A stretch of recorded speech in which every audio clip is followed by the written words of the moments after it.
Assalamualaikum, Mama Papa, Ayah Bunda, teman-teman, dan semua peserta webinar malam ini.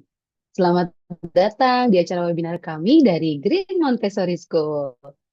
Sebelum memulai, mari kita ucapkan basmalah bersama.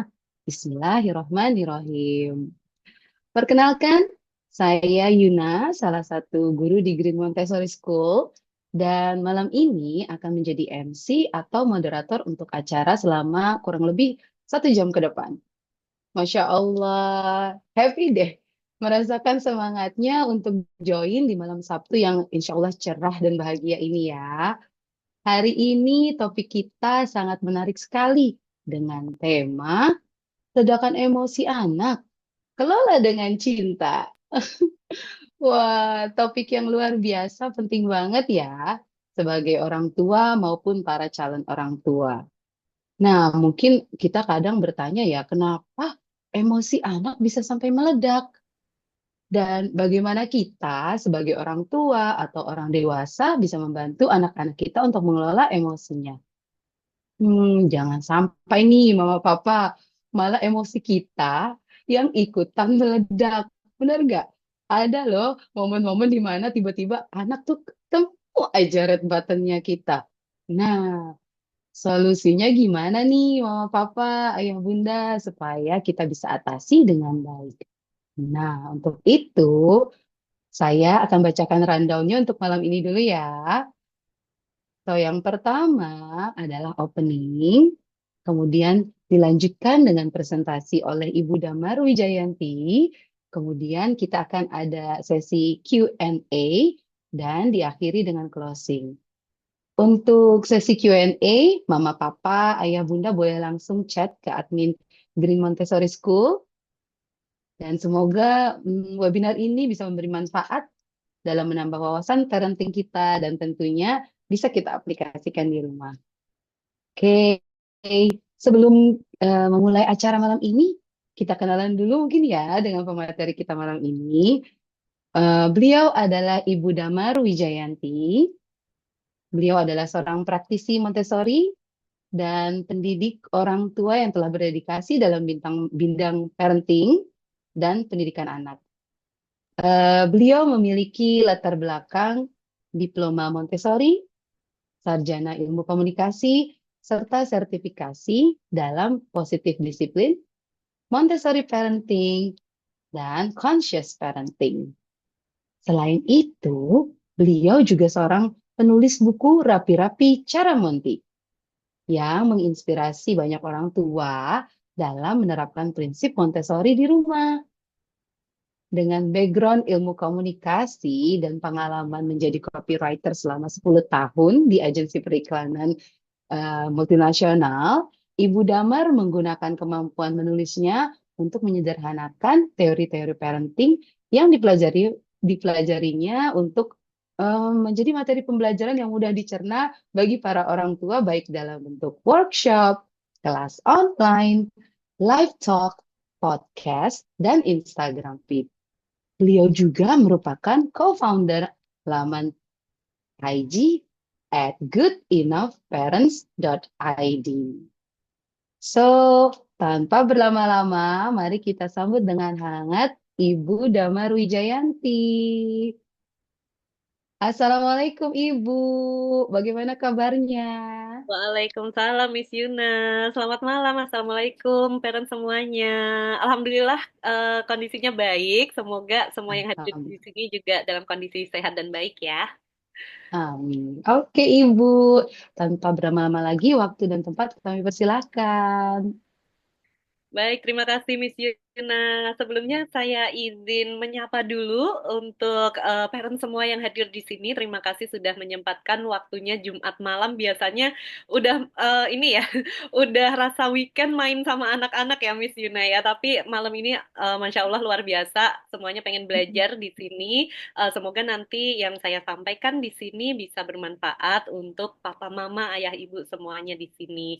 Saya juga ingin mengucapkan terima kasih dan selamat malam juga untuk Miss Norma selaku School Director. dan Miss Mita selaku prinsipal untuk pre-K dan Mr. Indra selaku prinsipal untuk elementary dari Green Montessori School. Terima kasih sudah mengundang saya hadir di sini untuk bisa berbagi ke sesama orang tua tentang bagaimana mengelola ledakan emosi anak. Gimana biasanya pertanyaannya Miss Yuna, gimana caranya biar kita nggak ikut meledak juga Iya, gitu. betul. Itu yang sering, wah sering ditanyakan. Gimana ya, Miss, supaya nggak ikutan emosi? Benar, benar. Nah, jadi semoga nanti yang saya sampaikan di sini bisa menjadi insight baru, membantu para orang tua punya point of view yang baru gitu ya. Oh, ternyata kalau anak meledak emosinya tuh mereka bukannya lagi bikin kita kesusahan loh, tapi mereka sendiri sedang dalam kesusahan gitu ya. Jadi kita perlu gimana nih strateginya biar bisa membantu anak keluar dari kesulitan tersebut gitu. Ini mau boleh langsung saya mulai aja, Miss Yuna? Sepertinya Iya, udah cukup lama. silakan. Iya, Oke, silakan Ibu. baik. Terima kasih, Miss Yuna. Baik, Bapak Ibu, saya izin untuk memulai sesi materi malam hari ini. Bismillahirrahmanirrahim. Semoga nanti yang kita pelajari di sini bisa bermanfaat untuk Bapak Ibu di rumah ya. Sedikit perkenalan lagi, perkenalkan nama saya Damar. Saya adalah ibu dari dua orang anak, yang satu sudah 7 tahun, hampir 8 tahun, dan yang satu masih 1,5 tahun. Jaraknya kebetulan lumayan ini ya, lumayan jauh gitu. Dan selain sebagai seorang ibu, saya adalah seorang positif disiplin parent and classroom educator. Jadi memang sudah tersertifikasi untuk mengajarkan metode positif disiplin kepada orang tua dan guru di sekolah. Saya juga memprakarsai goodenough.parents.id bersama partner saya Mbak Prita Tias, yang merupakan forum belajar untuk para orang tua. Kalau zaman dulu bilangnya jadi orang tua nggak ada sekolahnya gitu ya, kita usahakan ada sekolahnya namanya Good Enough Parents, karena namanya jadi orang tua tuh harus belajar terus-menerus ya gitu. Karena saya ngerasain sendiri sih teman-teman di sini, aku izin panggil teman-teman biar enak di sini belajarnya. Ngerasain sendiri dulu waktu anaknya masih toddler gitu ya, rasanya kayak udah tahu semuanya gitu. Begitu masuk ke usia 4 tahun, loh kok beda jauh gitu ya. Kok kaget lagi gitu. Kayak punya anak yang berbeda gitu. Begitu usia 6 tahun, 7 tahun, preteens juga, wah kok ini kayak bukan anakku ya gitu.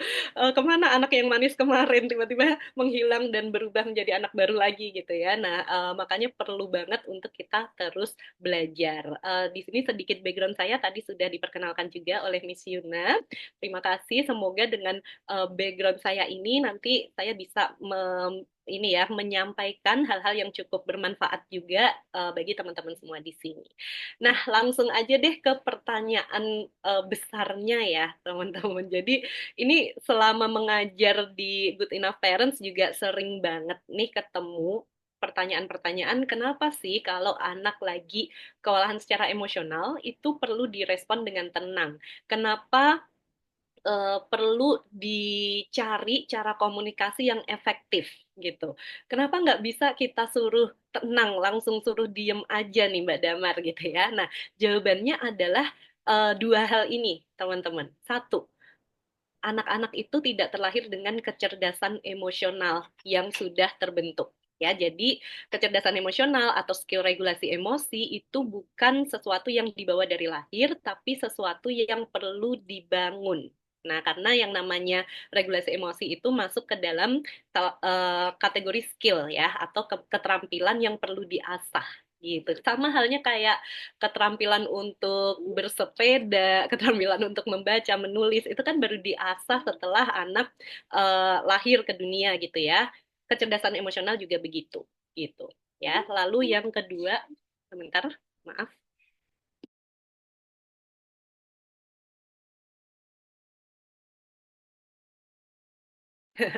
maaf ya. Nah, lalu yang kedua nih alasan kedua teman-teman.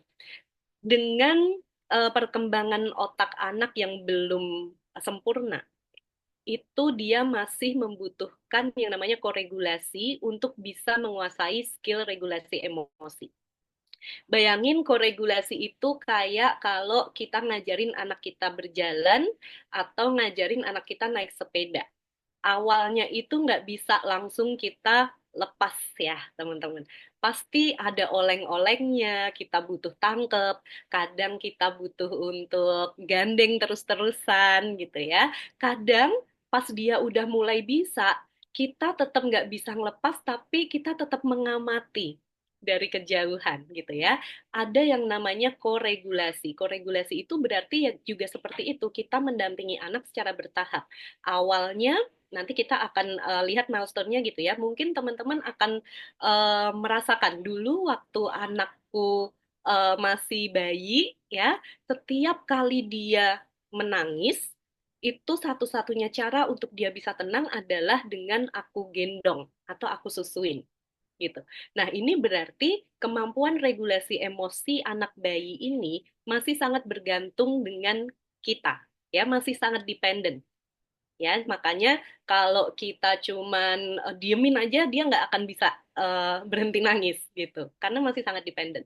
Terus nanti di usia 2 tahun, 3 tahun gitu, eh, dia masih harus kita peluk gitu ya, tapi sebentar aja kita peluk, terus habis itu kita kadang temanin di sampingnya aja, itu juga bisa membuat dia tenang. Nah, ini udah mulai ada kemampuan koregulasi, teman-teman. Meskipun ya 90%-nya masih di kita, kitanya yang harus meluk, kitanya yang harus sayang-sayang dia gitu ya, tapi dia paling nggak 10%-nya udah bisa berusaha untuk mengelola emosi. Kayak gitu. Nanti kita akan belajar ya tahapan koregulasi itu seperti apa. Nah, eh, tapi sebelum masuk ke situ, kita perlu memahami dulu nih teman-teman, karena nanti pas koregulasi ini ya, PR teman-teman, PR pertama adalah menjadi pendamping yang tenang dulu, gitu. Kenapa syarat utama menjadi pendamping yang tenang? Karena jawabannya ini, saat anak kewalahan secara emosional, ada bagian otak tertentu yang lagi bekerja dan ada bagian otak tertentu yang tidak bisa bekerja. Ya, kita bedah dulu ya bagian otaknya. Ini tiba-tiba kelas biologi ya teman-teman, dari emosi ke biologi. Oke, jadi bayangin bagian otak itu terbagi menjadi 3 bagian ya. Saya bedakan di sini warna merah, warna biru, dan warna hijau.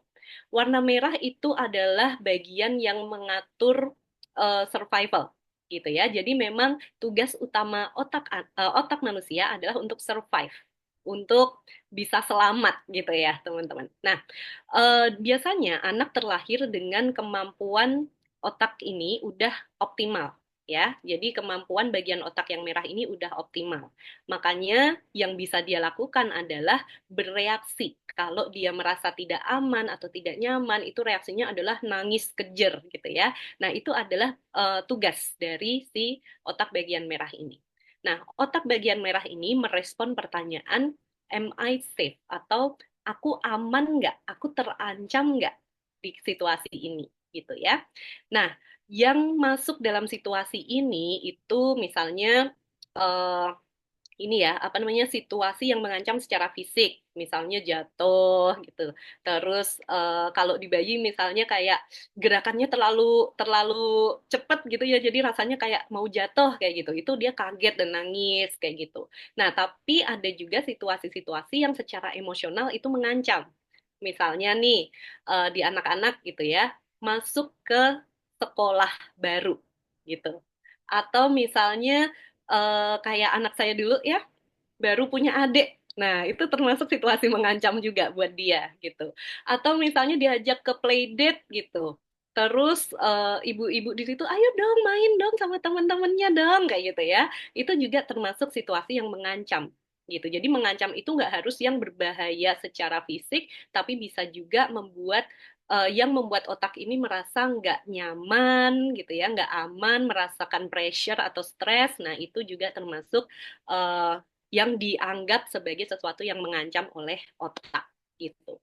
Nah, lalu yang kedua, yang bagian biru ini adalah limbic system.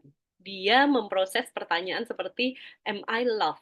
Aku tuh disayangi apa adanya nggak sih? Aku tuh diterima nggak sih? Aku tuh penting dan berharga nggak sih buat orang-orang di sekitarku gitu ya?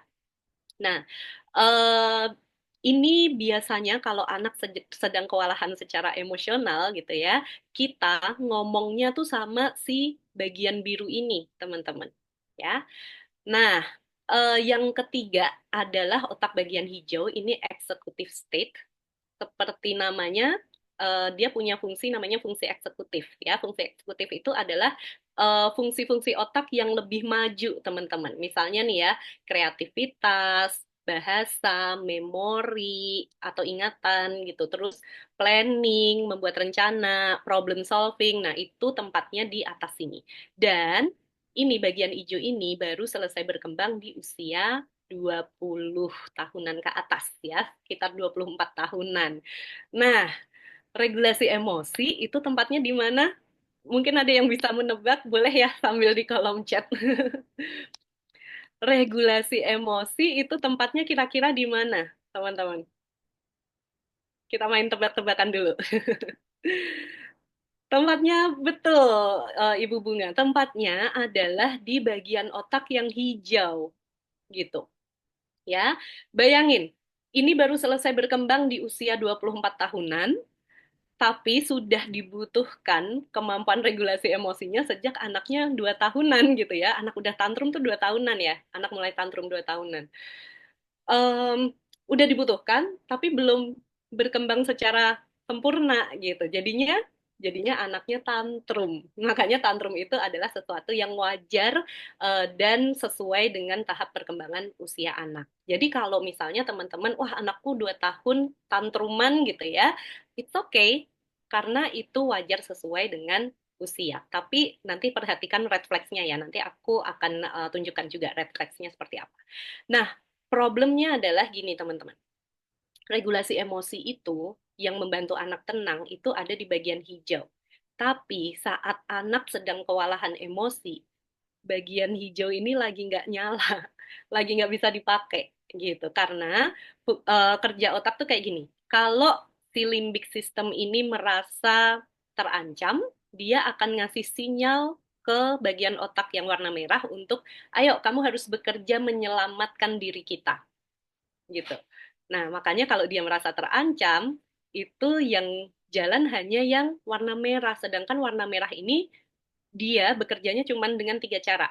Fight, flight, atau freeze. Ya, jadi melawan, kabur, atau freeze, nggak bisa mikir, nggak bisa ngomong, nggak bisa diajak kemana-mana gitu ya. Cuma diem aja, kalau nggak kadang kayak kalau anak tantrum nempel ke lantai kayak berat banget diangkat gitu ya teman-teman, itu freeze juga gitu. Jadi bayangin, pas lagi kewalahan secara emosional, otak anak bisanya fight, flight, freeze, tapi kita menuntut mereka untuk tenang dong, ambil nafas dong, ayo diem dong gitu ya. Ayo pilih yang mana, solusi A atau solusi B gitu. Kira-kira apa yang terjadi, teman-teman? Mungkin teman-teman pernah mengalami juga, anaknya lagi tantrum, kewalahan secara emosional, kita kasih berbagai macam solusi, reaksi dia apa? Reaksi dia kira-kira apa selama ini? Kalau kita pakai strategi yang seperti itu. Reaksinya kebanyakan anaknya makin menjerit ya. Kebanyakan anaknya makin parah. Iya betul. Betul. Anaknya makin parah, makin menjerit-jerit, makin nggak beres-beres nih kewalahan secara emosionalnya. Makin tantrum. Benar. Karena diingat lagi, kalau anak masih kewalahan secara emosional, itu pertanyaan yang bisa diproses oleh anak adalah am I loved? Kita ngomongnya ke yang merah sama biru. Am I safe? Am I loved? Kita belum bisa ngomong ke yang ini. What can I learn from this? Jadi kayak kita belum bisa ngasih solusi. Kita belum bisa ngingetin dia, ayo kalau marah harus gimana gitu ya. Ini lagi nggak ada. Bagian ini lagi nggak ada, teman-teman. Nah, koregulasi itu berarti kita meminjamkan bagian otak ini ke anak kita. Karena kita 25 tahun ke atas, apakah kita seumuran semua? 25 tahun ke atas, bagian otak depannya udah berkembang secara sempurna. Harapannya juga kita udah punya skill regulasi emosi yang dimana saat anak ininya lagi nggak jalan, kita yang meminjamkan itu buat dia. Gitu. Nah, makanya disebut sebagai koregulasi. Gitu. Nah, jadi dengan memahami itu harapannya teman-teman jadi lebih bisa mengutamakan gitu ya reaksi yang lebih tenang, yang lebih calm, biar anak-anak itu bisa belajar regulasi emosi. Karena kalau kitanya sendiri nggak tenang, secara otomatis reaksi-reaksi kita akan membuat otak anak merasa semakin terancam, teman-teman. Ya, contoh misalnya, kalau anak nangis terus kita bilang, kalau nggak diam ibu tinggal nih ya, gitu. Nah, itu kan otaknya makin merasa terancam, sehingga dia makin kesulitan untuk mengelola emosi. Gitu. Oke, nah jadi PR kita setelah kita memahami gitu ya, oke, langkah pertama adalah aku harus tenang dulu untuk membantu anakku tenang. Oke, langkah keduanya kita bantu anak mengasah skill gitu. Jadi dalam keseharian kita perlu melakukan stimulasi ya, melakukan stimulasi untuk anak-anak bisa mengembangkan skill. Nah, regulasi emosi, kecerdasan emosional itu nggak berdiri sendiri, tapi ada 4 hal besar yang perlu kita asah.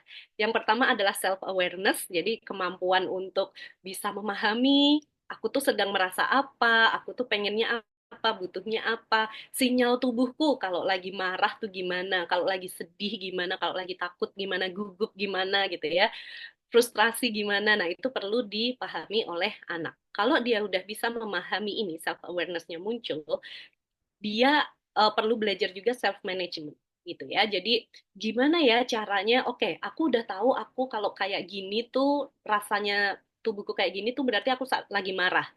Tapi gimana caranya biar kalau marah aku nggak gigit temenku? Nah, itu juga perlu dipelajari.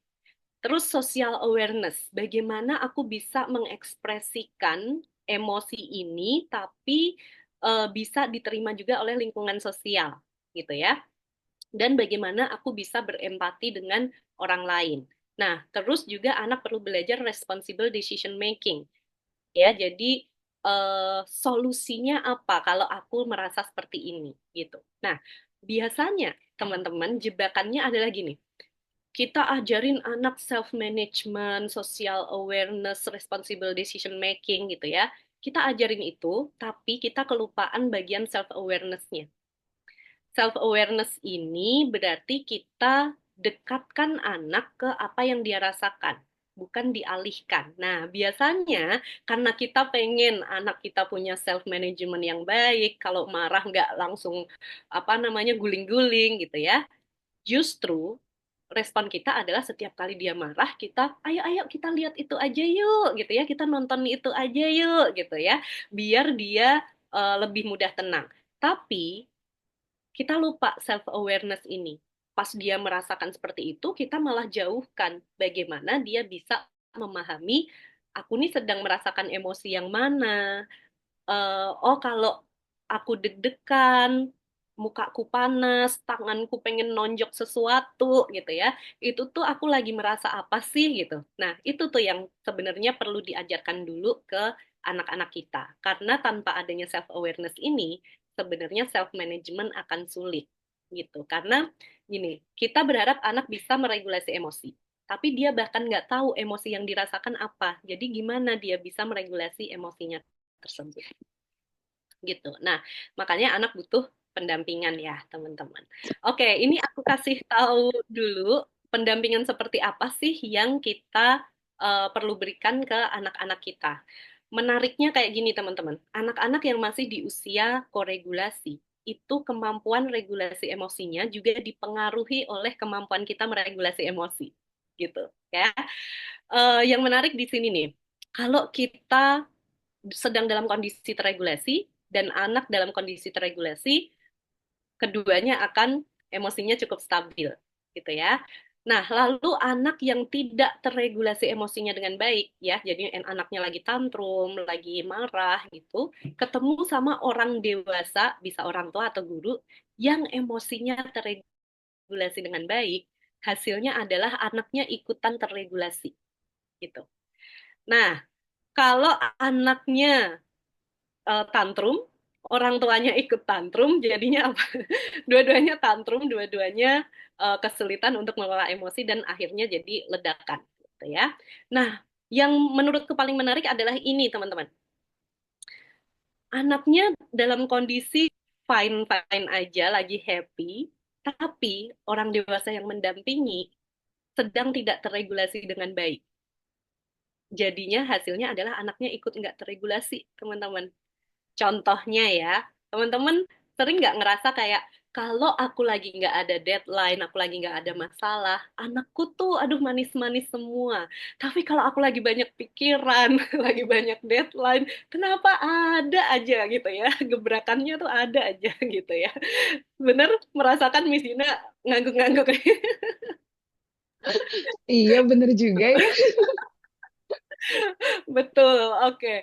Nah, jadi teman-teman, ternyata sengaruh itu kemampuan kita mengelola emosi dengan kemampuan anak-anak kita mengelola emosi gitu.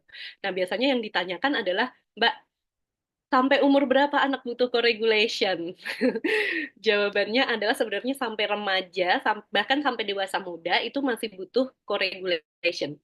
Tugas kita masih panjang dong gitu. Iya, beneran masih panjang gitu ya. Bahkan sampai dewasa muda pun di usia sekitar 18 tahun ke atas ya, 21 tahunan itu ada beberapa situasi yang dia masih butuh koregulasi. Misalnya ya untuk stres-stres yang sangat besar, misalnya kehilangan seseorang yang apa namanya sangat penting untuk dia gitu ya, rasa berduka itu tetap butuh koregulasi dari orang dewasa yang mendampingi di sekitarnya, entah itu dari pasangan atau orang tuanya gitu ya, masih tetap butuh gitu. Tapi mungkin kalau di dewasa muda itu hanya untuk case-case tertentu yang memang sulit banget gitu ya, yang stresnya cukup berat gitu. Nah, kalau di anak-anak, nah ini kita bahasnya di anak-anak aja ya. Kalau remaja itu mungkin kadang bisa dilepas, kadang butuh dipantau dari kejauhan gitu ya. Kadang kita cuman jadi tempat untuk dia ngeluarin aja tanpa kita ngasih solusi, tanpa kita bantu apapun gitu ya. Nah, itu di remaja. Nah, kalau di 12 tahunan 0 sampai 12 tahunan itu seperti apa? Nah, di 0 sampai 2 tahun, teman-teman, mereka masih sangat dependen sama kita, ya. Bahkan saya sering menyebut peran kita di usia 0 sampai 2 tahun adalah sebagai calm corner-nya anak.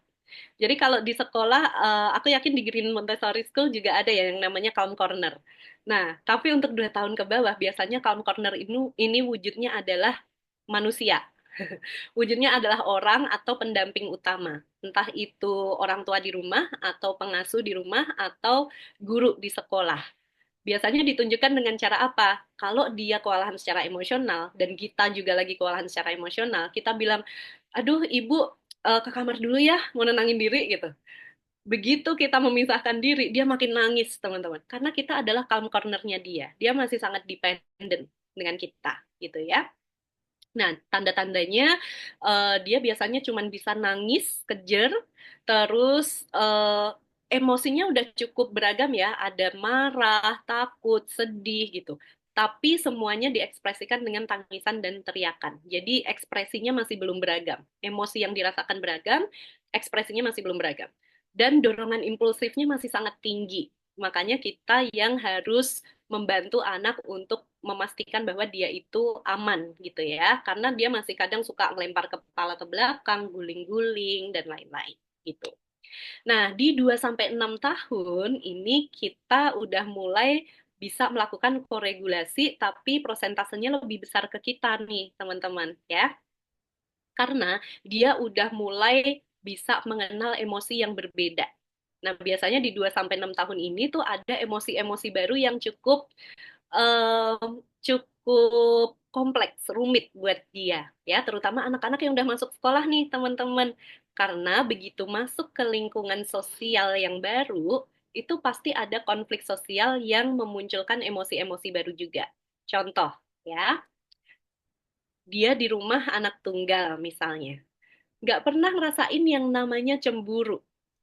Begitu masuk ke lingkungan sosial yang baru, ke sekolah, terus dia melihat, kok bu guru mainnya sama dia sih gitu. Dia merasakan emosi baru, namanya cemburu. Terus misalnya di rumah dia nggak pernah merasakan kecewa. Ini kayak anakku dulu tuh. Anak tunggal, sepupunya udah kuliah semua, jadi anak ini nggak pernah kecewa, semuanya dikasih di rumah gitu ya. Begitu masuk ke lingkungan sekolah, dia mau main sesuatu, loh kok dipegang temanku dulu, kok aku disuruh nunggu gitu ya, ada perasaan kecewa. Nah, perasaan-perasaan baru ini nih teman-teman yang mungkin berpotensi membuat anaknya teman-teman ini kewalahan secara emosional gitu. Mungkin teman-teman akan ngerasa, wah dulu anakku sebelum sekolah perasaan tenang-tenang aja, nggak gampang nangis, nggak gampang tantrum gitu ya. Kok begitu masuk ke TK jadi kayak gini ya gitu. Apakah ada something gitu ya? Nah, jadi teman-teman perlu pahami bahwa memang dengan masuknya anak ke dunia yang lebih luas, ada potensi untuk dia mengenal lebih banyak emosi. Sehingga wajar banget kalau dia kewalahan secara emosional gitu. Caranya gimana untuk bisa membantu anak ini? Tadi yang self awareness, dikenalin ragam emosi baru. Kecewa itu apa? Jadi malah jangan dilindungin ya, teman-teman.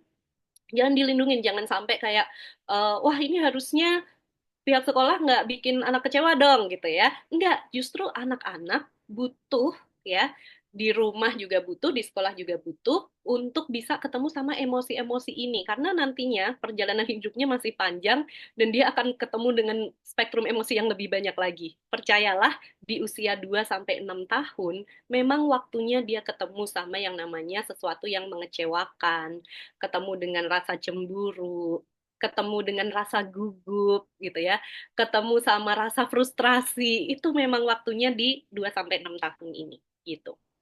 Jadi kalau itu udah mulai muncul, yang bisa kita lakukan adalah bantu dia untuk bisa mengekspresikan emosi sesuai dengan apa yang dia rasakan gitu ya.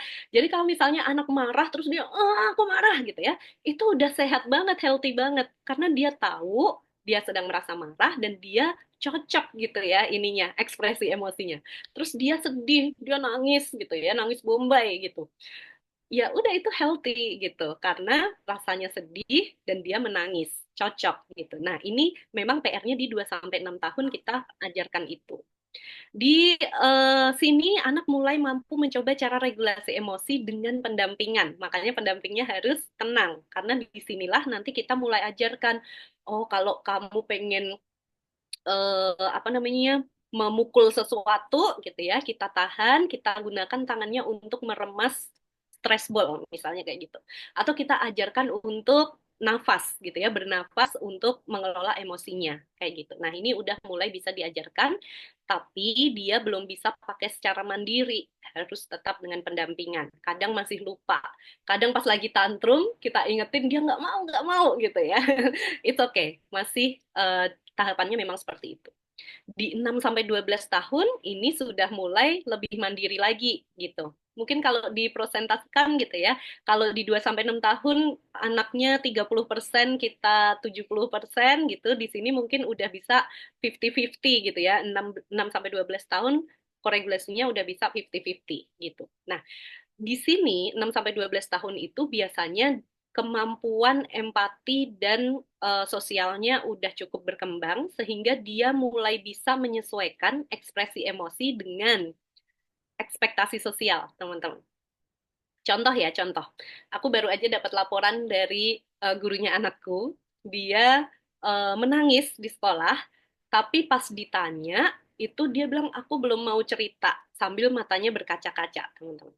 Nah, dia sudah mampu menyesuaikan dengan ekspektasi sosial, gitu ya. Dia merasa bahwa kalau aku cerita sekarang, aku akan nangis panjang lagi, dan itu akan mengganggu proses belajar di kelas.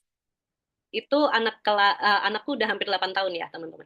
Gitu. Jadi dia berusaha menyesuaikan gitu ya. Dia berusaha mengelola, menyesuaikan. Aku belum mau cerita, aku akan cerita ke ibu di rumah gitu.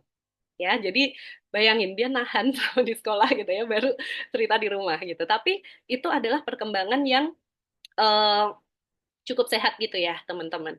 Karena nantinya di dewasa juga kayak gitu ya. Kadang kayak gini nih, kita lagi punya masalah apa gitu, tapi harus tampil di Zoom gitu kan. Ya udah, di ini dulu gitu ya. Di prioritaskan kerjaannya dulu, terus nanti tetap diregulasi emosi kayak gitu. Memang ada masa-masanya kita akan seperti itu. Dan di 6 sampai 12 tahun ini biasanya udah mulai muncul kemampuan seperti itu.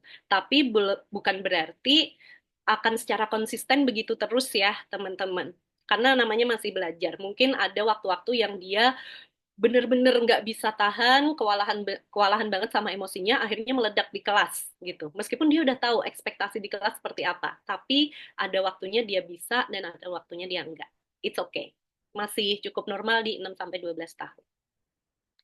Dia mulai mampu melakukan regulasi emosi dengan minim pendampingan. Nah, ini kalau teman-teman anaknya udah pra remaja ya 8 tahun ke atas, itu kalau dia lagi kewalahan emosional, udah nggak mau lagi tuh dipeluk, ditanya-tanya. Dia maunya leave me alone gitu ya, anak saya udah kayak gitu, leave me alone, dia masuk ke kamar gitu, tapi nanti juga cerita gitu ya, tapi dia maunya some space, dia pengen mencoba mengelola emosinya sendiri dulu dengan minim pendampingan. Nah, pada saat situasi atau emosi baru yang sulit, masih wajar anak membutuhkan pendampingan lebih. Misalnya emosi-emosi yang baru muncul ya, ada emosi yang cukup kompleks yang dia nggak paham ini sebenarnya perasaan apa gitu. Misalnya nih, guilty, merasa bersalah gitu ya.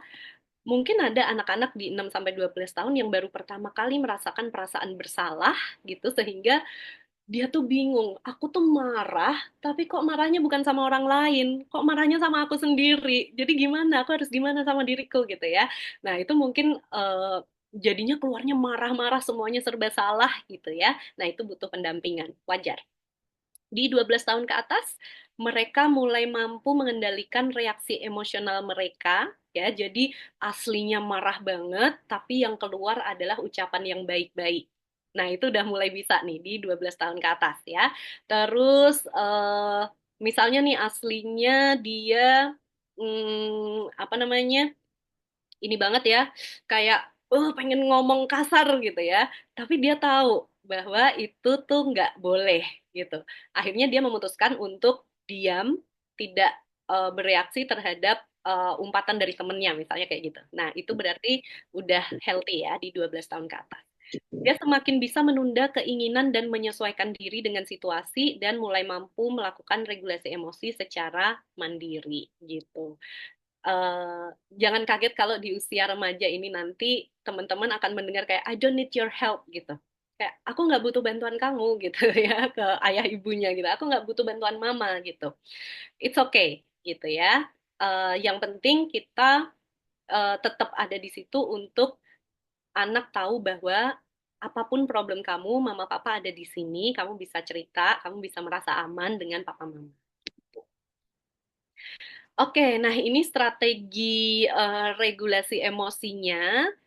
Tadi kayaknya udah sempet aku bahas juga ya pas ngebahas apa namanya milestone-nya tadi. Nah, nanti teman-teman akan mendapatkan materinya juga ya, Miss Yuna. Jadi teman-teman bisa em, ini lagi membaca-baca lagi tentang apa saja sih yang bisa kita lakukan untuk masing-masing usia gitu. Oke, nah ini yang saya tadi bilang, meskipun semuanya itu wajar, teman-teman, ada milestone-nya, tantrum itu wajar gitu, tapi teman-teman perlu untuk bisa memahami ada yang namanya red flags, ya. Red flags itu berarti sinyal-sinyal bahwa hal ini udah nggak bisa didiemin lagi, gitu.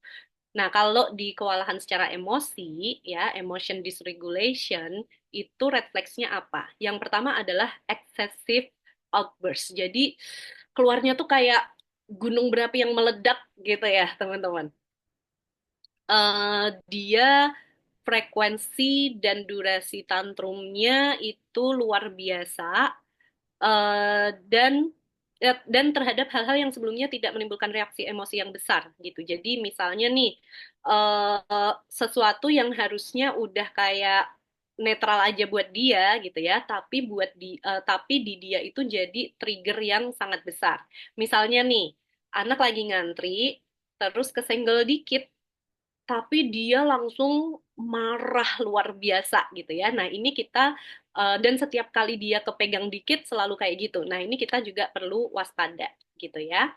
Terus misalnya terus ada excessive outburst ini juga tidak berkurang seiring dengan pertambahan usia. Contoh, dari umur 2 tahun sampai 4 tahun frekuensi tantrumnya masih sama, nggak berkurang, durasi tantrumnya masih sama, nggak berkurang, gitu ya. Itu berarti menandakan tidak ada progres, teman-teman. Dan nunggu selama 2 tahun itu menurutku kelamaan ya. Jadi kalau teman-teman ngelihat dari 2 tahun ke 3 tahun, itu kok nggak ada progres, 3 tahun ke 4 tahun nggak ada progres, nah itu silahkan berkonsultasi ya. Silahkan berkonsultasi karena harusnya ada progres gitu. Oke, meskipun sedikit ya, meskipun sedikit, progres itu wajib. Lalu yang kedua, withdrawal. Anak menarik diri, ya, menarik diri dari lingkungan sosial, menarik diri dari eh, pendamping utamanya gitu. Dan dia cenderung menekan atau menyembunyikan emosinya secara berlebihan. Itu juga udah termasuk red flag. Lalu ada yang namanya difficulty recovering. Jadi susah banget untuk bounce back, susah banget untuk bisa kembali ke ini ya, emosi yang lebih stabil. Itu susah banget. Lalu yang keempat, social challenges. Biasanya kalau anak mengalami emotion dysregulation, itu akan ngaruh banget ke kemampuan dia dalam pertemanan, teman-teman ya, dalam bertemanan, dalam menjalin hubungan baik dengan orang dewasa maupun dengan anak-anak lain. Nah, kalau teman-teman melihat red flag ini, please langsung berkonsultasi dengan ahli, bisa dengan psikolog anak gitu ya, untuk bisa dibantu mencari tahu gitu sebenarnya yang dibutuhkan anak ini apa. Oke, teman udah cukup banyak ya yang bertanya. Nanti kita akan ada Q&A juga. Ini aku lanjutin dulu. Tadi teman-teman udah belajar seperti lebih ke kayak teorinya gitu ya, eh, ground rulesnya gitu. Nah sekarang kita akan mulai belajar ke teknik teman-teman. Kemarin saya dapat titipan dari tim Green Montessori School, Mbak, jangan lupa kasih sesuatu yang bisa langsung dipraktekin gitu ya. Jadi misalnya nih habis ini Zoom-nya selesai, anak sebelum tidur tantrum, itu ada senjata gitu. Boleh, boleh kita kasih ya. Nah, ini salah satu positive discipline tools, namanya adalah 3A for Anger. Nggak necessary harus anger ya, ini nggak cuman bisa dipakai untuk amarah, tapi bisa juga untuk rasa sedih, kecewa, dan lain-lain. Oke? Nah, tapi intinya adalah kita fokus ke 3A atau 3A. Yang pertama adalah acknowledge feeling atau kita akui perasaan si anak. Yang kedua, allow feeling. Kita perbolehkan anak untuk bisa mengekspresikan emosinya. Dan yang ketiga adalah acceptable solution. Kita ajarkan anak bagaimana caranya bisa mengelola emosi tersebut di kemudian hari gitu ya. Nah, jadi acceptable solution ini tuh justru solusi untuk next time-nya, teman-teman, bukan solusi untuk saat itu gitu ya. Karena tujuan kita di sini bukan cuman untuk menenangkan anak saat itu, tapi untuk membangun skill regulasi emosi. Makanya di sini ada acknowledge feeling untuk self awareness-nya tadi, allow feeling itu juga untuk self awareness dan social awareness tadi ya, gimana caranya mengekspresikan sesuai dengan ekspektasi lingkungan sosial. Lalu acceptable solution itu untuk yang problem solving tadi gitu ya. Jadi kita bangun 4 skill tadi lewat 3A for anger, 3A for anger. Kita masuk ke acknowledge feeling dulu. Ini kayaknya mudah secara teori, tapi kenyataannya susah. Siapa di sini yang masih susah banget untuk mengucapkan, oh kamu marah ya gitu, waktu anaknya lagi tantrum. Iya, ibu tahu kamu marah gitu. Mungkin biasanya yang keluar adalah, aduh dek, kok gitu aja marah sih gitu ya. Biasanya kayak gitu. Itu wajar banget ya, karena kita mungkin adalah generasi yang dari kecil jarang mendapatkan uh, acknowledgement atau jarang mendapatkan validasi emosi. Jadi ini sebuah skill yang baru kita pelajari sekarang gitu. Beda sama mungkin nanti anak-anak kita ya, yang sekarang aku ngerasa millennials itu kayak banyak banget belajar tentang gimana caranya merespon emosi anak, sehingga nanti bisa aku ngebayangin anak-anak kita itu karena udah terbiasa di validasi emosinya, dia ke anaknya akan lebih mudah untuk memvalidasi emosinya. Ya, jangankan ke anaknya, sekarang anakku yang usia hampir 8 tahun itu dengan sangat natural bisa memvalidasi emosi adiknya dan emosi ibunya. Bahkan dia pernah bilang, Mami, I don't think you're angry. I think you're frustrated. You look frustrated. Dia bahkan sampai bisa membedakan ibunya ini sedang marah atau frustrasi. Kayak gitu, teman-teman. Ya, Masya Allah banget gitu. Kalau kita berusaha untuk ngajarin ini ke anak-anak, insya Allah anak-anak kita nanti punya kecerdasan emosional yang lebih bagus daripada kita, gitu. Ya. Oke, nah ini tantangannya. Apa sih yang membuat kita kesulitan untuk mengakui perasaan anak? Yang pertama, kita punya persepsi negatif dan positif terhadap emosi.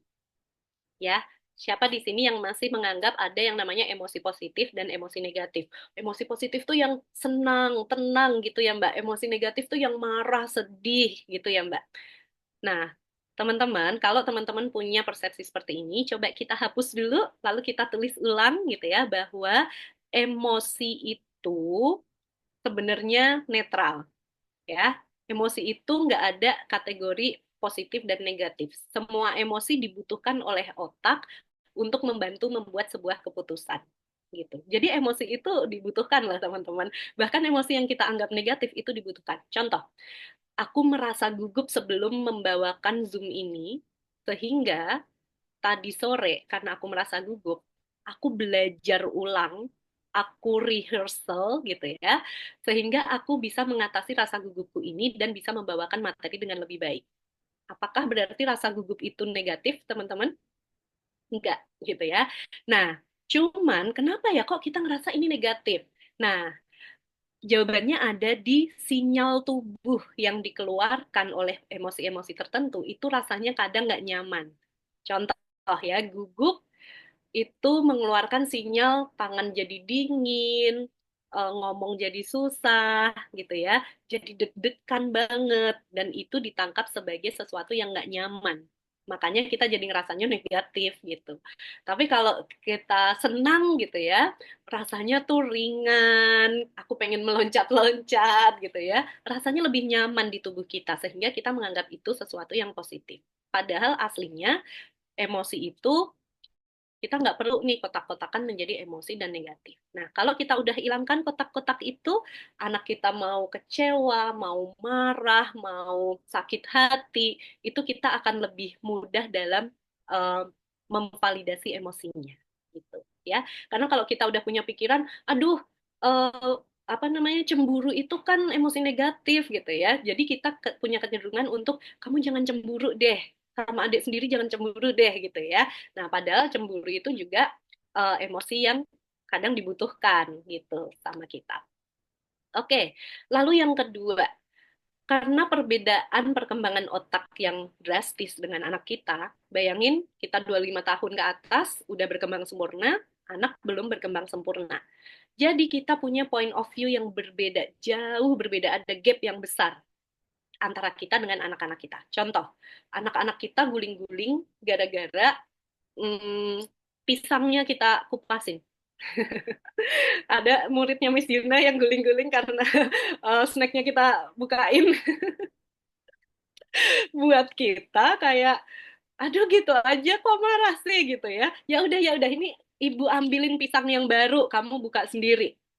Buat kita itu solusi yang normal-normal aja gitu ya. Buat dia nggak mau, maunya pokoknya pisang yang itu, yang tadi gitu ya, nggak mau diganti pisang yang tadi gitu. Nah ini terjadi karena ada gap yang luar biasa dalam perkembangan otak si anak dengan otak orang dewasa yang udah fully developed gitu ya. Sehingga kita cenderung meremehkan trigger emosi anak kita. Dan kita jadi kesulitan untuk memvalidasi, oh iya, pisang dikupasin itu bikin kamu kewalahan secara emosional. Kita jadi kesulitan. Ya, makanya coba kalau lagi ngadepin anak yang kewalahan secara emosional, kita bayangin, oh iya ya jadi anak umur segitu tuh ngeselin banget ya, udah pengen ngebuka pisang sendiri, udah berlatih setiap hari gitu ya. Malah dibukain gitu. Jadi kesal gitu. Nah, teknik untuk regulasi emosi itu ada macam-macam. Ini aku pilihin tiga yang mungkin cukup bisa dipraktekkan langsung nanti habis ini. Yang pertama adalah kita deskripsikan perasaannya. Kamu sedang merasa marah sampai kamu ingin teriak. Nah, ini kita waktu deskripsi boleh ditambahkan dengan ciri-ciri fisiknya ya, teman-teman. Misalnya nih, kamu merasa takut sampai kamu deg-degan banget ya di sini. Oh, kamu merasa gugup sampai kamu nggak bisa ngomong ya, atau sampai tangan kamu itu dingin ya, kayak gitu ya. Nah, dengan deskripsi seperti ini, nanti self-awareness-nya akan terbangun, teman-teman. Jadi, next time dia merasa deg-degan banget, dia jadi ngerasa, dia jadi tahu gitu ya, bahwa, oh, ini yang aku rasakan tuh gugup ya, atau yang aku rasakan takut ya, kayak gitu. Oke? Nah, lalu yang kedua, kita juga bisa pakai iMessage. iMessage itu kita ngajarin anak untuk ngucapin, aku merasa titik-titik gitu. Jadi, kalau anaknya marah atau sedih, kita bisa bilang, it's okay kamu marah. Kamu bisa bilang, aku merasa marah. It's okay kamu sedih. Kamu boleh bilang, aku sedang sedih. Gitu ya. Terus yang ketiga adalah listening. Mirror listening itu adalah ini. Teman-teman tahu kayak mainan kaktus yang bisa ngulang omongan kita itu nggak? Nah, persis kayak gitu mirror listening. Jadi, anak bilang apa, kita ulang. Jadi kalau dia bilang, aku nggak suka kayak gitu. Oh, kamu nggak suka ya digituin. Aku benci sama mama. Oh, kamu sedang merasa benci sama mama saat ini. Kayak gitu ya. Jadi kita ulang aja. Oke? Nah, itu beberapa teknik regulasi emosi. Regulasi emosi udah dipelajarin, kita masuk ke A yang kedua adalah allow feelings atau kita memberikan kesempatan anak untuk mengekspresikan emosi tersebut ya, karena kalau dipendam itu nggak bagus teman-teman ya, dipendam itu nggak bagus. Jadi kita bolehkan anak untuk punya emosi tersebut dan mengekspresikannya secara sehat. Oke, nah jadi kuncinya di sini adalah eh, semua perasaan itu kita terima, tapi tidak semua perilaku kita terima. Contoh, marah boleh, tapi mukul karena marah nggak boleh, gitu ya. Sedih boleh, tapi menyakiti diri sendiri karena sedih nggak boleh. Jadi emosinya itu diperbolehkan. Allow the feelings, tapi jangan allow behavior-nya. Gitu. Nah, yang susah tantangannya adalah untuk melakukan ini, kalau itu terjadinya di tempat umum, di mana kita mendapatkan tekanan dari orang sekitar gitu ya. Nah, kalau itu terjadi, kita bisa bawa anak berpindah ke tempat yang lebih nyaman buat kita dan anak kita untuk bisa express feelingnya gitu. Lalu yang kedua, saat anak sedang mengekspresikan emosinya, mungkin bisa kejadian kita ke-trigger sama hal tersebut. Ya, ada nggak di sini yang kalau udah anaknya marahnya teriak, kenceng banget jerit gitu ya, langsung kayak kitanya kayak kesetanan gitu ya, langsung eh, apa namanya, langsung nyuruh dia diam atau langsung kayak ayo masuk ke kamar gitu ya, langsung ngebentak, langsung ngegas gitu. Nah, ini bisa jadi merupakan reaksi otak bawah sadar kita, reaksi otak belakang kita gitu ya, sebagai respon fight, flight, atau freeze terhadap situasi yang sama di masa kecil. Bisa jadi nih, dulu waktu kecil setiap kali kita teriak, kita dikunciin di kamar mandi. Sehingga sekarang begitu denger anak teriak, itu kita otaknya langsung masuk ke kondisi terancam lagi nih teman-teman gitu, sehingga yang keluar adalah kita fight, flight, atau freeze gitu ya. Nah, jadi nggak apa-apa kalau itu muncul, disadari aja, habis itu divalidasi emosi kita gitu ya, habis itu kita coba kembali untuk mengelola emosi kita dulu, baru kita bantu anak kita gitu. Nah, ini coba ya, kita mau melakukan refleksi sedikit nih teman-teman. Jadi, respon orang dewasa terhadap emosi anak itu bisa dikategorikan menjadi tiga hal. Yang pertama adalah repressing. Kita menekan anak tersebut gitu ya, untuk bisa menekan emosinya. Contoh, diam nggak sekarang? Ayo jangan nangis gitu, gitu aja kok marah sih gitu ya. Atau diam nggak sekarang? Kalau nggak diam nanti ibu tinggal, kayak gitu. Oke? Nah, repressing itu berarti tidak memberikan anak kesempatan untuk mengekspresikan emosinya. Lalu yang kedua, overreacting. Overreacting ini kita bereaksi berlebihan terhadap emosi anak. Contoh, anaknya nangis, kita nangisnya lebih kenceng lagi dari dia. Anaknya marah, kita marahnya lebih kenceng dari dia, gitu ya. Itu overreacting. Yang ketiga itu containing. Containing itu kayak mewadahi ya teman-teman, mewadahi. Jadi kita mengakui, menerima, dan menganggap penting perasaan anak apapun itu. Oke, kita coba refleksi ya. Kita we listen, we don't judge. We listen, we don't judge. Aku itu kebanyakan merespon emosi anakku dengan cara apa, gitu ya. Ini bukan harga mati ya teman-teman, aku repressing terus-terusan repressing. Enggak, kayak aku misalnya, aku udah belajar positif disiplin, aku ngajar positif disiplin. Kebanyakan waktu aku bisa containing ke anakku. Tapi di waktu-waktu tertentu atau di trigger emosi tertentu, aku overreacting gitu. Atau di perilaku tertentu aku repressing. Atau pas aku lagi banyak deadline gitu ya, aku repressing kayak gitu. It's okay, wajar. Tapi paling nggak kita strive atau kita berusaha untuk mostly lebih ke containing gitu. Insya Allah lama-lama containing terus gitu ya teman-teman. Semakin kita mengembangkan kemampuan regulasi emosi, semakin kita containing ke anak-anak. Oke, okay, we listen, we don't judge. Teman-teman yang mana kebanyakan? Repressing, overreacting, atau containing?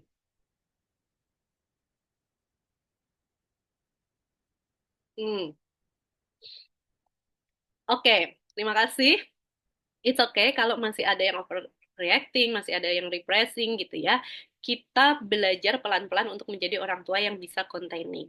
Aku kasih alasannya kenapa sebaiknya kita menjadi orang tua yang containing. Karena respon repressing dan overreacting itu punya resiko untuk melahirkan orang tua baru gitu ya, yang repressing dan overreacting juga gitu ya. Jadi misalnya nih, kita kita dulu waktu kecil sering di-repress perasaannya sama orang tua kita gitu. Sehingga sekarang begitu anak kita eh, kewalahan secara emosional, kita masuk lagi ke tadi ya, ke apa namanya, fight, flight atau freeze. Terus reaksi kita jadi overreacting. Jadi selama ini tuh emosi-emosi yang terpendam gitu ya, keluarnya meledak gitu, teman-teman. Nah, jadi dulu kita di repress, sekarang kita jadi overreacting. Atau bisa jadi malah sama, dulu orang tua kita nge-repress, kita ya sekarang tahunya cara merespon emosi anak ya di repress. Dulu orang tua kita overreacting gitu ya, sekarang eh, kita ngerasa sangat bertanggung jawab terhadap emosi orang lain gitu, sehingga kita cenderung merepress gitu ya, merepress emosi kita dan anak-anak kita karena kita ngerasa luapan emosi kita ini bisa mengganggu orang lain, misalnya kayak gitu ya. Jadi kita usahakan untuk menjadi orang tua yang containing, biar nanti anak-anak kita juga bisa containing terhadap perasaan dia maupun anak-anak dia nanti, gitu. Nah, respon mana yang lebih efektif untuk perkembangan kecerdasan emosional? Jawabannya adalah yang containing tadi ya, teman-teman. Karena dalam respon yang containing itu kita biasanya melakukan validasi emosi terhadap emosi anak. Kita tidak bereaksi berlebihan, kita berusaha memahami sudut pandang anak, berempati gitu ya. Kita bantu anak untuk mengutarakan, mengekspresikan emosinya, kita ajarkan cara meluapkannya, dan kita bantu dia untuk bounce back lagi, merasa aman dan nyaman lagi. Ini semua bisa mengasah yang 4 skill di depan tadi, gitu. Oke, jadi containing ya. Nah, terakhir, acceptable solution. Acceptable solution ini berarti kita membantu anak untuk bisa mengekspresikan dan mengelola emosinya dengan lebih uh, positif, lebih sehat gitu ya. Jadi nggak ditekan tapi juga nggak over gitu. Caranya gimana? Caranya adalah uh, kita kenalkan gitu ya emosi tertentu dan ekspresinya. Contoh, kalau sedih kamu bisa menangis. Kalau marah, kamu bisa meremas stress ball ini, kayak gitu ya. Kalau takut, kamu bisa minta gandeng bu guru. Kalau eh, gugup, kamu bisa untuk minta waktu diem dulu sendiri, gitu ya. Nah, jadi itu diajarkan, teman-teman. Nah, aku kasih satu tools yang tanpa modal teman-teman bisa mulai latih ke anak-anaknya malam ini ya, setelah selesai Zoom ini bisa dilatih gitu ya, atau besok-besok juga boleh. Tapi latihannya ini bukan pas anaknya lagi emosi ya teman-teman, bukan, justru bukan pas anaknya lagi emosi ngajarinnya, ngingetinnya justru bukan pas anaknya lagi tantrum, karena nggak bisa diajak ngomong pas pas kondisi itu. Justru kita ajarinnya pas anak lagi happy, pas lagi sekolah circle time, pas lagi apa namanya, baca buku bareng anak, main bareng anak, kita ajarin ya. Teknik yang pertama adalah breathing. Oke, nah breathing ini sangat bisa digunakan ke anak-anak, tapi ada tekniknya. Karena kalau di anak-anak tuh nggak bisa nih kita, ayo sabar, tarik nafas, hembuskan, kayak orang mau lahiran, nggak bisa. Nggak bisa ya. Jadi, kalau di anak-anak harus menarik, harus engaging teman-teman. Nah, biasanya yang paling populer adalah finger breathing. Finger breathing itu kita cukup pakai jari. Aduh, ini jarinya gemuk-gemuk ya, lucu banget. Eh, Gempal. Oke, kita pakai jari. Terus kita ajak anak untuk mengarahkan jari ke atas gitu ya, meraba jari ke atas, itu berarti breathe in, tarik nafas. Waktu di puncak, kita ajak untuk hold sebentar, lalu pas turun, itu dihembuskan. Gitu ya, sampai habis fingernya. Kalau udah habis sampai sini, kita tanyakan lagi, kamu masih butuh nggak? Kalau masih butuh, ibu punya 5 lagi, gitu. Nah, biasanya nih, 5 masih lagi gitu ya, kita bisa tawarkan sesuatu yang lebih lucu lagi. Kalau, masih kurang, ibu cuma punya 10 jari, mau pakai jari kaki nggak? Gitu. Atau mau pinjam jari siapa nggak? Gitu ya. Nah, jadi kita bisa bikin yang se-engaging itu. Nah, finger breathing ini bentuknya nggak cuman naik turun gini. Kita bisa juga pura-pura, ini namanya candle breathing ya. Kita pura-pura ini adalah lilin, teman-teman.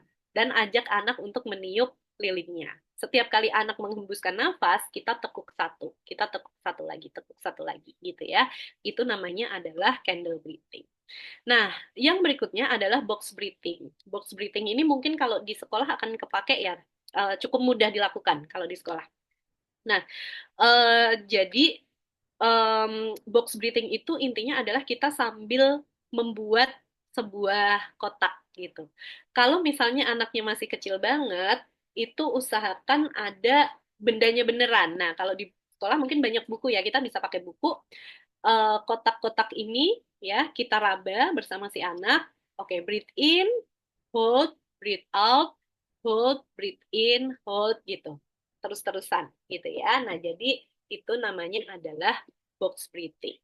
Terus masih ada sebenarnya breathing-breathing lain, nanti teman-teman bisa googling ya, breathing technique for children itu banyak banget. Ada yang sambil meniup pom-pom, ada yang animal breathing. Animal breathing itu bernafas seperti hewan. Misalnya nih yang paling populer adalah bernafas seperti lebah gitu. Jadi tarik nafas, pas hembuskannya sambil zzz, kayak gitu ya. Nah, itu nanti bisa dipelajari. Pertanyaannya adalah, gimana kalau anaknya pas lagi emosi itu dia nggak mau diajak bernafas? Nah, jawabannya adalah satu, kita kelola emosi kita dulu dan kelola ekspektasi kita. Karena saat anak lagi kewalahan secara emosional, bagian otak yang memproses memori lagi nggak connect, teman-teman. Sehingga, meskipun kita udah pernah ajarin, dia akan tetap lupa, nggak bisa recall. Gitu. Jadi, kalau dia masih kewalahan secara emosional, nggak mau diajak nafas, yang bisa kita lakukan mungkin adalah hal-hal yang membuat dia merasa aman dulu. Misalnya dipeluk, dipegang tangannya, dipupuk, atau dia mendengar suara kita yang lemah lembut gitu ya. Nah, itu membantu dia merasa tenang dulu, merasa aman dulu. Kalau dia udah merasa aman, lalu otak bagian atasnya terkoneksi lagi. Ciri-cirinya kalau otak bagian atas udah terkoneksi adalah fungsi bahasa balik lagi, fungsi memori balik lagi, apalagi planning balik lagi gitu ya, sehingga nanti teman-teman akan ngelihat, oh pas lagi kewalahan emosi dia nangis jerit-jerit, tapi begitu dia udah merasa aman, otak depannya udah connect lagi, dia akan bilang, "Ah, aku nggak suka," gitu. Meskipun sambil nangis ya, tapi bahasanya udah mulai keluar lagi nih teman-teman. Aku nggak suka. Atau dia udah mulai cerita, tadi dia dorong aku Bu Guru gitu ya. Memorinya udah balik lagi. Oh, berarti bagian atas udah connect. Di saat inilah kita bisa masuk ngajarin, oke, dia dorong kamu, kamu jadi merasa sedih, yuk kita nafas dulu gitu ya. Nah, disitulah kita bisa masuk. Jadi itu tadi berikan ruang ya. Kalau dia masih belum connect, kita kasih ruang dulu sambil dibantu merasa aman. Nah, merasa aman ini dekati anak dengan perlahan ya, teman-teman.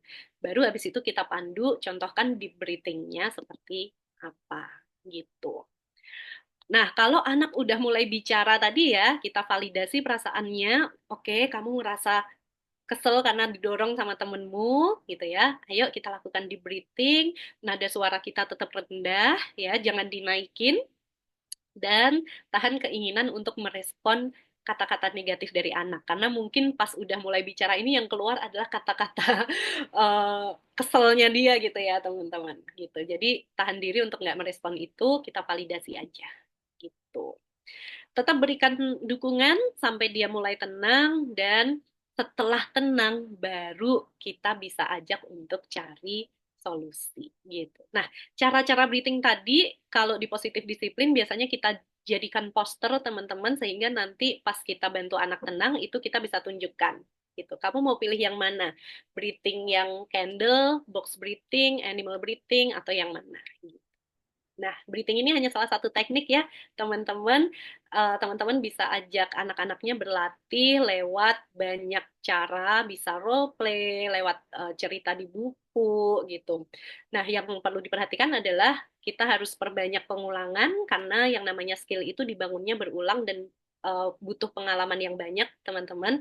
Nggak bisa sebulan dua bulan terus muncul skillnya gitu ya. Jadi sabar, hormati kecepatan belajar anak juga gitu. Nah, ini saya izin promo sedikit Miss Yuna dan teman-teman. Kalau teman-teman ada yang ngerasa anakku udah mulai di tahapan mengenal emosi yang kompleks ya, tadi kayak ada kecewa, gugup, sakit hati, frustrasi.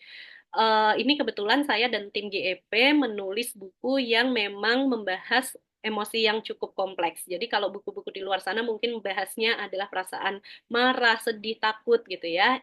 Dan belum banyak yang menulis tentang kecewa itu apa, frustrasi itu apa, gimana cara ngenalin emosi sekompleks itu ke anak-anak. Nah, itu semuanya dirangkum dalam buku ini. Bentuknya adalah cerita dan ceritanya tentang empat anak ini yang baru pertama kali merasakan gugup, kecewa, sakit hati, dan frustrasi gitu. Nah, nanti kalau teman-teman ada yang tertarik, boleh mampir ke Shopee dan Tokopedia-nya Good Enough Parents ID. Judul bukunya adalah Seri Cerita Perasaanku. Oke, saya akhiri dulu di sini. Kalau teman-teman ada pertanyaan, boleh disampaikan. Maaf ya, jadi agak mepet nih, Miss Yuna. Tapi nggak apa-apa kalau kita nanti pertanyaannya agak banyak, kita bisa tambahkan sedikit waktunya. Oke, terima kasih Bu. Izin wrap up sedikit aja kali ya dari yang tadi sudah disampaikan. Jadi memang mengelola emosi anak sejak dini itu sangat penting untuk perkembangan kecerdasan emosional mereka di masa depan. Dan peran orang tua atau para pendidik penting sebagai koregulator untuk pola asuh yang ya tenang, mindful, dan memiliki emosi yang matang. Eh, Malam ini juga kita dapat asupan amunisi baru nih. Mau apa ya Bunda tentang komunikasi efektif ya seperti validasi perasaan. Kemudian ada 3A for tantrum. Tadi ada apa? Acknowledge, ada allowing, ada acceptable solution. Masya Allah, jadi belajar juga ya Bu bahwa all emotions are valid. Netral ya, nggak ada yang negatif dan nggak ada yang positif. Semuanya netral dan all emotions are valid. Dan ketika mereka belajar mengulang sesuatu yang eh ya yang tadi diulang lagi, mereka akan belajar secara tidak sadar dan akhirnya akan menumbuhkan kemampuan mereka sendiri untuk meregulasi emosinya mereka. Dan izin spill sedikit ya Ibu, di sekolah kami memang bener loh ada tempat di mana anak-anak tuh biasanya belajar meregulasi emosi mereka.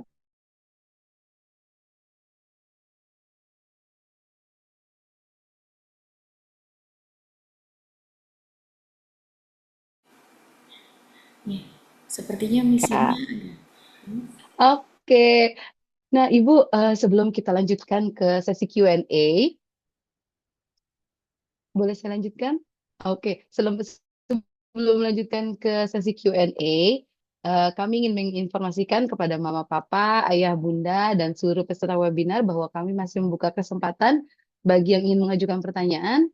Dan sambil menunggu pertanyaan masuk, kita akan saksikan video berikut ini dulu. Terima kasih.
Baik, terima kasih Ayah Bunda, Mama Papa, dan para peserta webinar malam ini untuk antusiasnya yang luar biasa di kolom chat ya. Terutama juga yang lewat admin JMS kami. Dan mungkin ini Ibu ada pertanyaan, saya akan bacakan satu persatu. Eh, Semoga bisa mewakili sebagian besar pertanyaan yang kebetulan banyak sekali ya. Oke, saya mulai dari yang pertama dulu ya Ibu ya. Izin yang pertama untuk ada pertanyaan dari orang tua yang bertanya bahwa Ibu untuk melatih regulasi emosi orang tua harus gimana ya? Apa harus ke psikolog? Soalnya kayaknya saya yang harus belajar regulasi emosi dulu. Oke, oke, baik. Terima kasih, Miss Yuna dan Bapak Ibu yang mungkin punya pertanyaan yang sama. Jadi, kemampuan regulasi emosi di orang dewasa itu sebenarnya mirip dengan anak, bisa dibangun juga, gitu ya.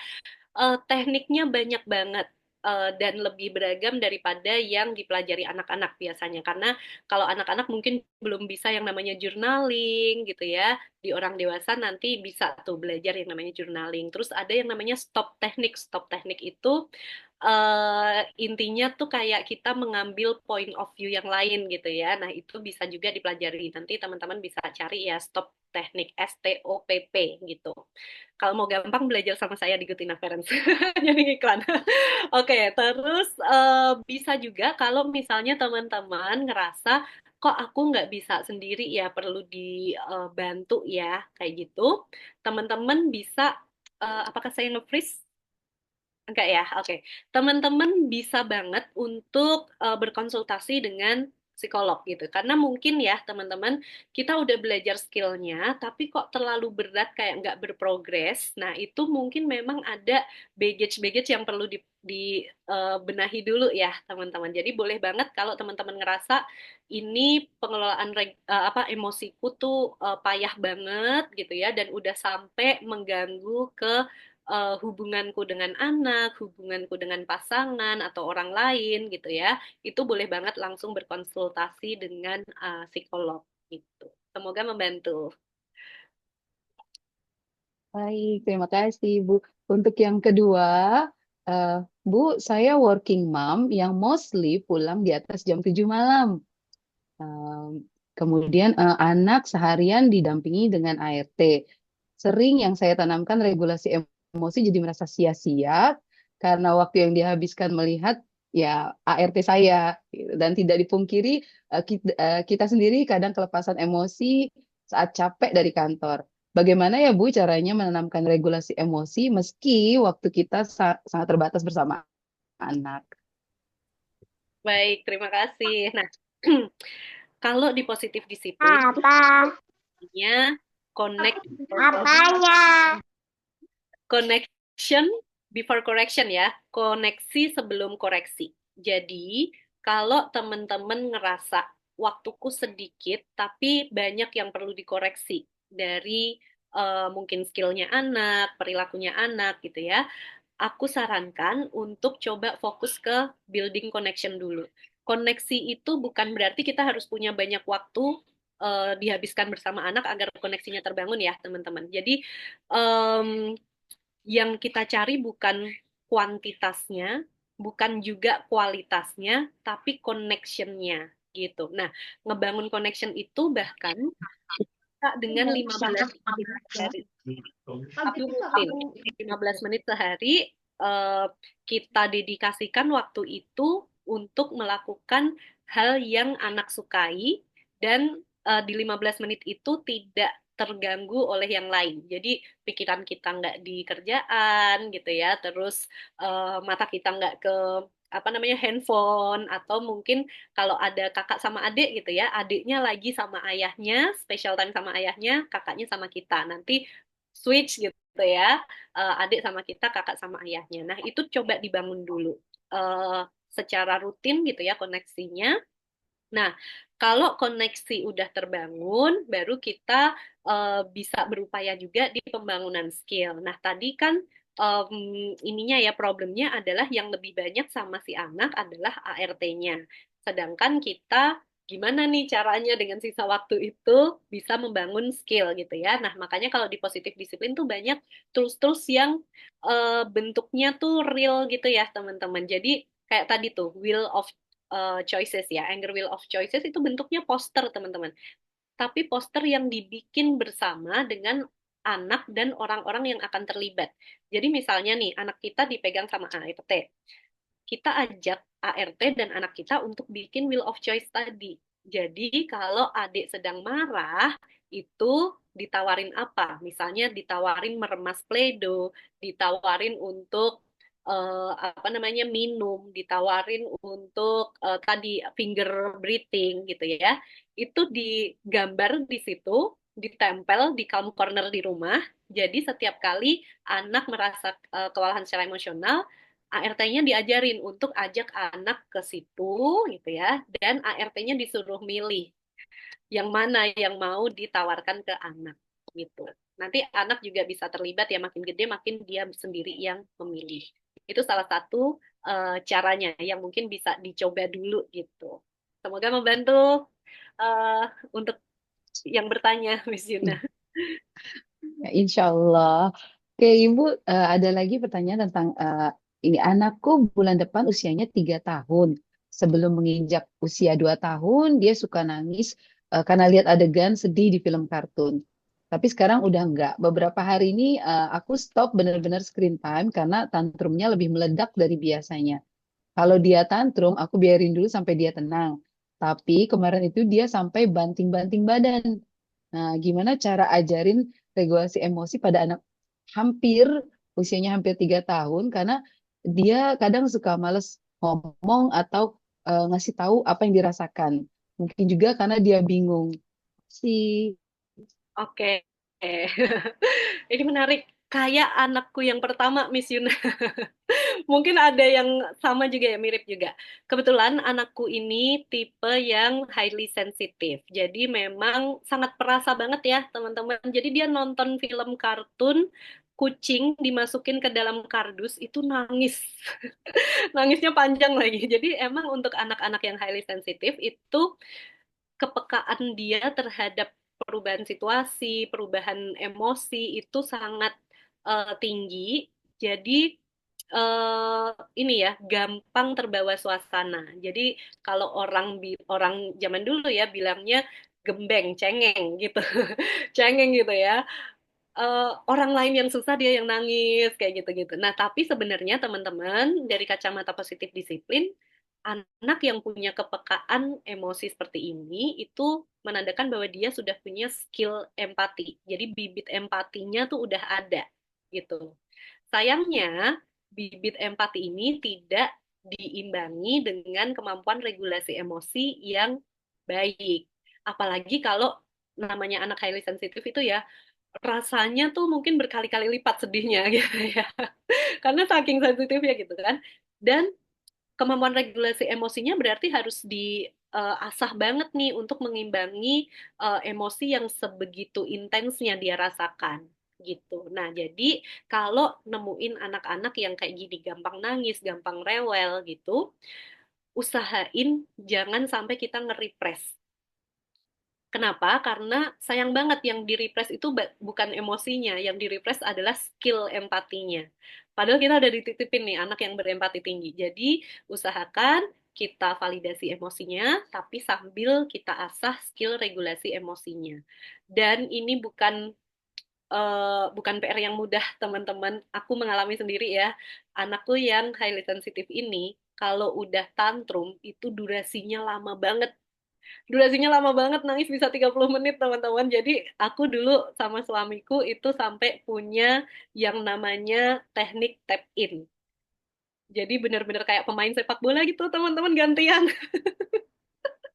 Ya, jadi ya buat teman-teman yang anaknya durasi kewalahan emosinya panjang dan kita itu yang tipe yang mudah ke trigger, boleh banget bikin teknik tap in. Jadi kalau aku dan suamiku dulu setiap kali anakku kayak gitu, terus aku udah 10 menit berhasil menemani gitu ya, aku udah hampir nyerah, hampir teriak juga, aku ngetep bahu suamiku gitu ya, lalu suamiku yang maju, aku masuk kamar menenangkan diri. Nanti suamiku udah nggak kuat, 5 menit kemudian dia cuma 5 menit dia ketok pintu gantian gitu.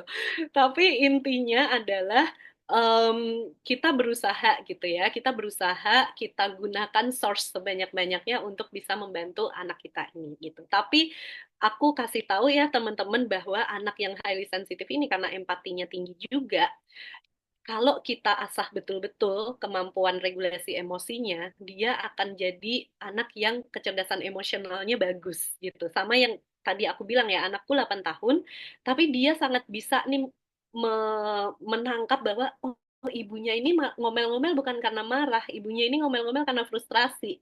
Terus dia bisa memberikan saran, coba ibu stop trying gitu katanya. Jadi yang bikin frustasi adalah saya coba berbagai macam cara tapi gagal semua gitu ya. Jadi dia bilang coba ibu stop trying gitu. Just breathe, stop trying dia bilang gitu. Jadi kemampuan regulasinya emosinya tuh kecerdasan emosinya tuh luar biasa. Kalau kita mampu menangkap bibit ini tadi ya, bibit apa namanya? eh, bibit kemampuan untuk bisa merasakan emosi ditambah dengan skill regulasi emosi gitu. Semoga membantu. Semangat buat teman-teman yang anaknya seperti ini. Melelahkan memang. Iya, terima kasih Ibu. Ini mungkin ada pertanyaan yang terakhir dari eh, admin kami di kolom chat. Ini malam Ibu Damar dan Mas semua, saya merasa related dengan apa yang Bu Damar sampaikan tadi. Jadi ketika ada orang tua atau mertua saya di rumah, saya selalu merasa apa yang anak saya lakukan seperti mengganggu dan selalu dibatasi.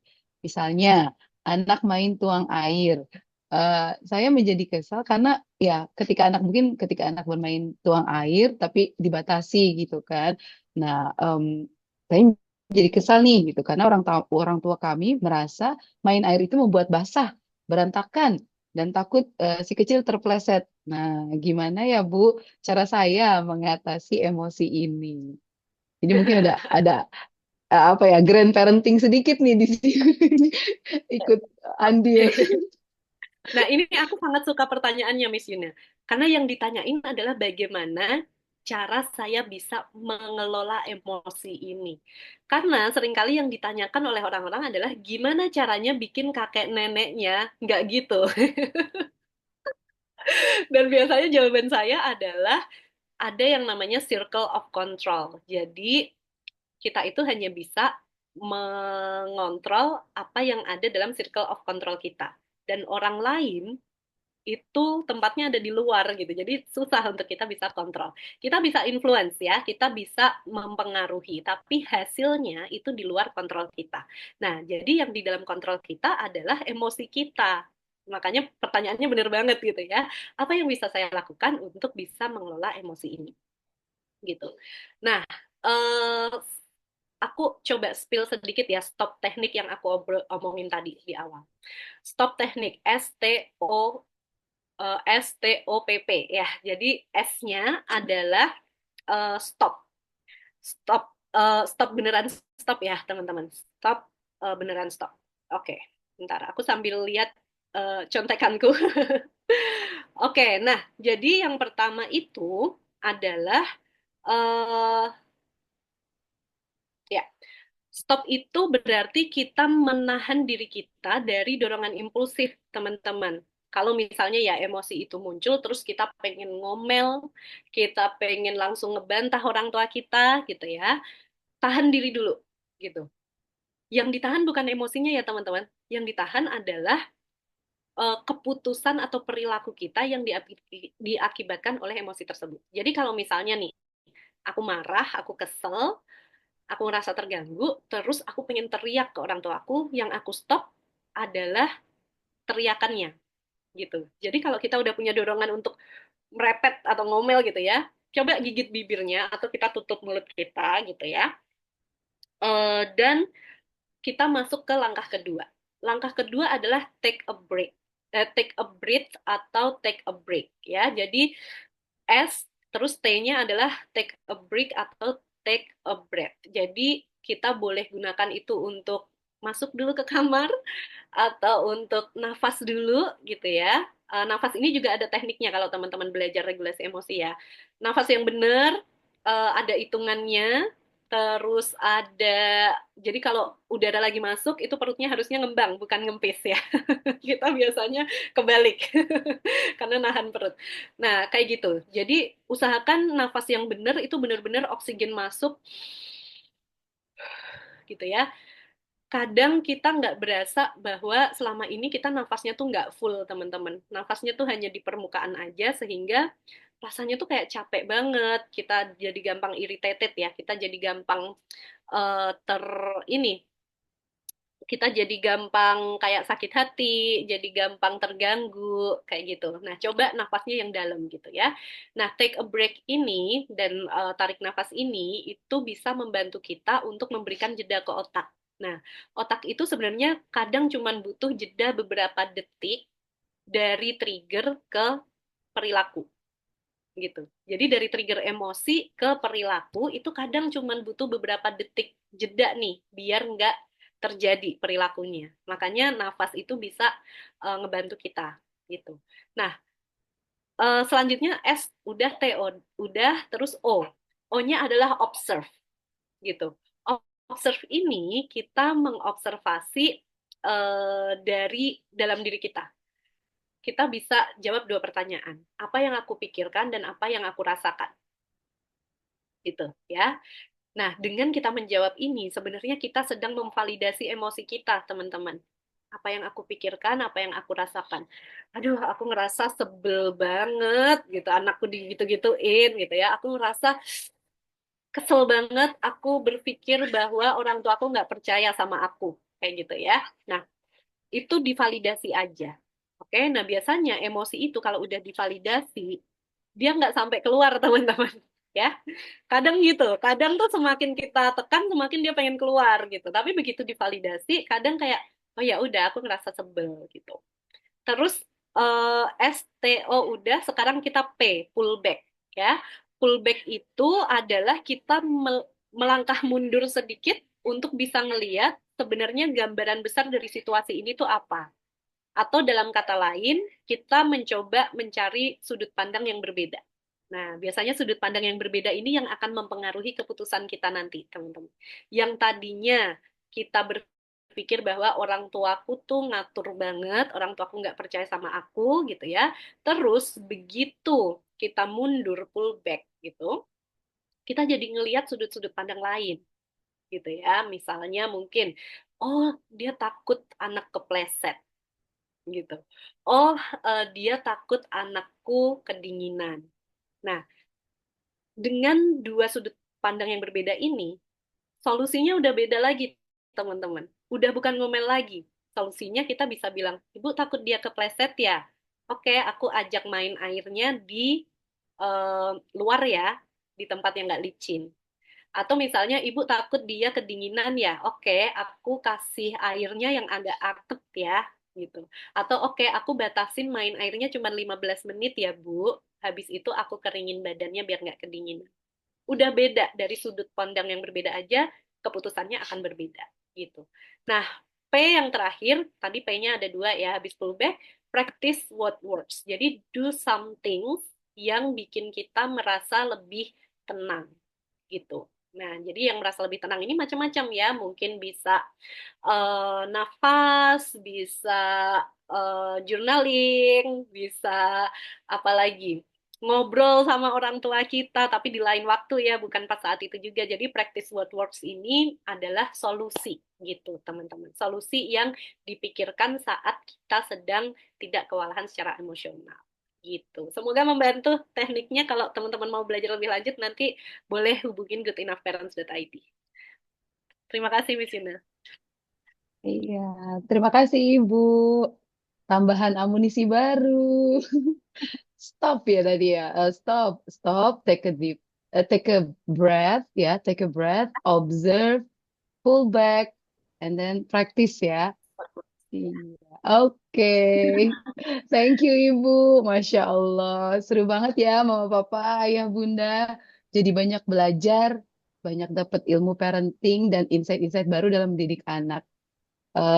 Dari webinar ini juga kita belajar bahwa emosi anak itu bagian alami dari tumbuh kembang mereka dan peran kita sebagai orang tua dan mungkin saya juga pendidik ya mendampingi mereka dengan empati, komunikasi efektif, strategi yang tepat agar mereka bisa mengelola emosinya dengan sehat. Nah, terima kasih banyak Ibu Damar atas ilmu dan wawasannya yang sangat penuh manfaat sekali malam ini. Terima kasih juga kepada seluruh peserta webinar yang telah bergabung dan berpartisipasi aktif. Semoga apa yang kita pelajari hari ini bisa membantu dalam membangun hubungan yang lebih baik dengan anak-anak kita. Nah, Alhamdulillah sekarang kita sudah ada di penghujung acara untuk menutup webinar malam ini. Kita ucapkan hamdalah dulu semuanya. Alhamdulillah. Kami izin ya, Mama Papa, Ayah Bunda, untuk mengabadikan ya kegiatan malam ini dengan foto bersama. Boleh dibuka kameranya biar kelihatan senyum manisnya. Nanti pengambilan gambarnya akan diambil oleh Miss Aro ya. Kita akan ikut follow instruksinya Miss Aro. Oke, Baik, silakan terima Mama. kasih, Miss Yuna. Suara saya terdengar ya? Iya, jelas Miss Aro. Oke, baik Bapak Ibu, Miss Mister semuanya, boleh dibuka kameranya. Kita mulai foto bersama ya. Saya akan hitung mundur. 3, 2, 1, smile. Oke, sekali lagi. 3, 2, 1, smile. Sekali lagi. 3, 2, 1, smile. Oke, terima kasih banyak Bapak Ibu. Saya kembalikan ke Miss Yuna. Terima kasih. Terima kasih Miss Aro. Terima kasih Mama Papa, Ayah Bunda, dan semua peserta webinar malam ini. Terima kasih sudah join di Night Parenting kita. Nantikan webinar kami selanjutnya. Wassalamualaikum warahmatullahi wabarakatuh.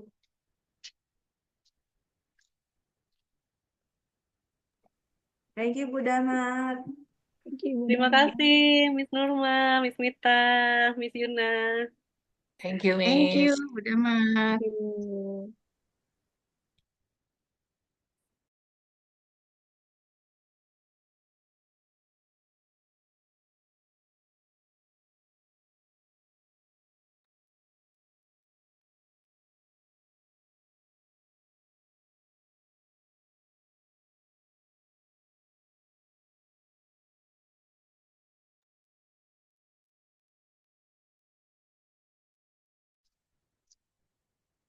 Oke, Mama Papa, Ayah Bunda, kami akan close meeting in 3, 2, 1. Thank you.